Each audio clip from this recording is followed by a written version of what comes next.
ایک اور بات اس میں عرض کرتا چلوں غلط فہمی کو دور کرنے کے لیے، ہم لوگ جیسے ہی معنویت سوچتے ہیں ہم اپنے ذہن میں کرامات سوچتے ہیں. یعنی ہم یہ سوچتے ہیں آپ کہہ رہے ہیں وہ اہل معنویت تھے تو ان کے کرامات کیا تھے.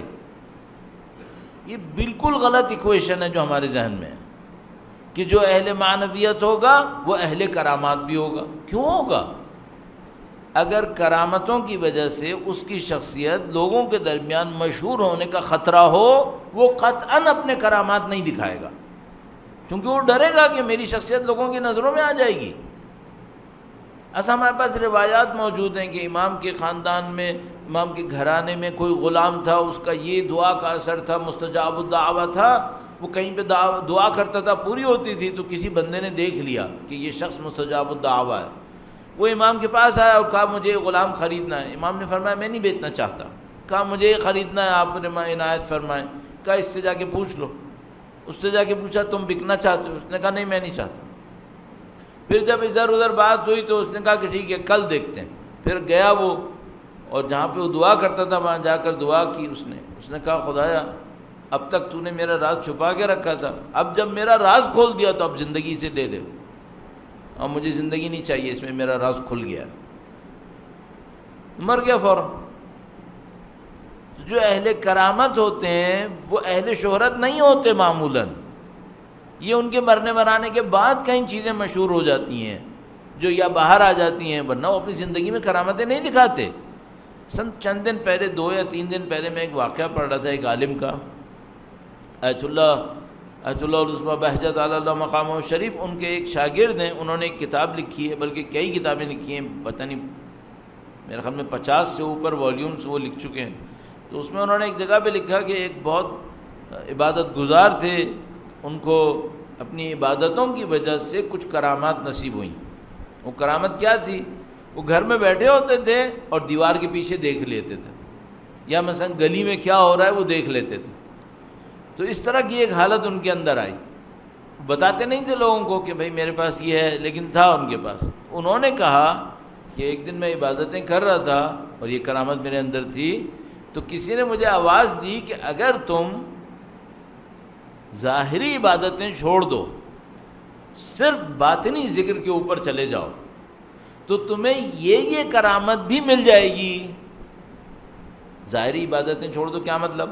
اب نماز نہیں پڑھو، اب قرآن نہیں پڑھو، باطنی ذکر پہ چلے جاؤ. یہ عالم تھے، خدا کا شکر ہے، ان کا ماتھا ٹھنکا. انہوں نے کہا یہ کون ہے جو مجھ سے کہہ رہا ہے ظاہری عبادتیں نہیں کرو کرامات مل جائے گی؟ تو بقول ان کے انہوں نے کہا جہنم میں جائیں کرامات، مجھے وہ کرنا ہے جو اہل بیت نے کہا ہے. اہل بیت نے کہا نماز پڑھو، مجھے نماز پڑھنی ہے. اس نے کہا پھر کرامتیں وہ نہیں ملیں گی، جو ہے یہ بھی جائے گا. انہوں نے کہا جہنم میں جائے، مجھے نہیں چاہیے کچھ. تو کہنے کہ فوراً میں نے دیکھا میری آنکھوں کے سامنے سب غائب ہو گیا. یہ کرامت کس نے دلائی تھی انہیں؟ شیطان نے، اور بیوقوف بنا رہا تھا. آپ یقین مانیے بہت سارے پیر مرید جن کے پاس یہ ظاہری کرامات ہیں وہ اس قبیل کے ہیں.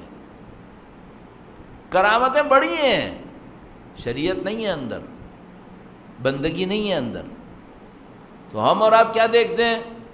بھائی اگر کوئی میری بیماری کا علاج کر دے، وہ بھی اس ایک آپریشن ہونا تھا جو 4 لاکھ کا تھا، اس نے مجھ سے صرف 40,000 روپے لے کر ایک تعویذ دے دیا، تو میرا تو 10% میں علاج کر دیا اس نے.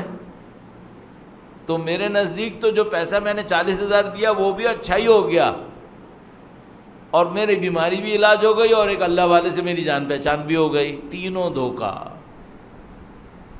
دھوکہ ہے. لیکن ہمیں کیا؟ ہمیں تو اپنا کام نکلوانا ہے. میری جاب پھنسی ہوئی تھی، لگ گئی، انہوں نے لگوائی ہے، الحمدللہ یہ ولی اللہ ہیں. اب یہ کہاں سے اس مقام پر آئے اس کو اللہ جانتا ہے. آپ یقین فرمائیے جہالت کا یہ عالم ہے. معذرت کے ساتھ میں یہ جملہ عرض کر رہا ہوں، ہر آدمی ظاہر ہے ایسا نہیں ہے، قطعاً نہیں ہے، لیکن بہرحال یہ ہے بھی. میں پاکستان کے ایک علاقے میں گیا، وہاں پہ لوگوں نے مجھے بتایا کہ یہاں پہ ایک بندہ ہے وہ بہت مشہور ہے، یہاں کا پیر ہے، انتہائی غیر متشرع انسان، نہ دین نہ دیانت کچھ نہیں، نجاست پاکیزگی کا بھی خیال نہ رکھنے والا. کہنے لگا وہ بس میں بیٹھا ہوتا ہے، لوگ اس کے پیچھے مرید بیٹھے ہوتے ہیں، وہ کہتے ہیں پیر صاحب فارغ ہو رہے ہیں، یہ ان کا پیر ہے۔ کیوں ہے؟ کرامتیں دکھاتا ہے، کرامتیں دکھاتا ہے۔ او بھائی میرے، کرامتیں تو شیطان بھی پکڑا دیتا ہے۔ یہ جو اتنے بڑے بڑے خدا کا انکار کرنے والوں کے پاس کرامتیں آ جاتی ہیں، یہ کہاں سے آتی ہیں؟